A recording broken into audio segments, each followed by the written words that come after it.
بسم الله الرحمن الرحيم والشمس وضحاها والقمر إذا تلاها والنهار إذا جلاها والليل إذا يغشاها والسماء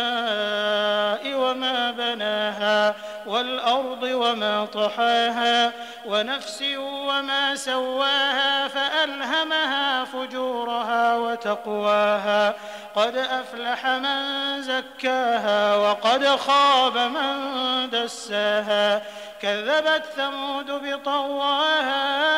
إذ انبعث أشقاها فقال لهم رسول الله ناقة الله وسقياها فكذبوه فعقروها فدمدم عليهم ربهم بذنبهم فسواها ولا يخاف عقباها.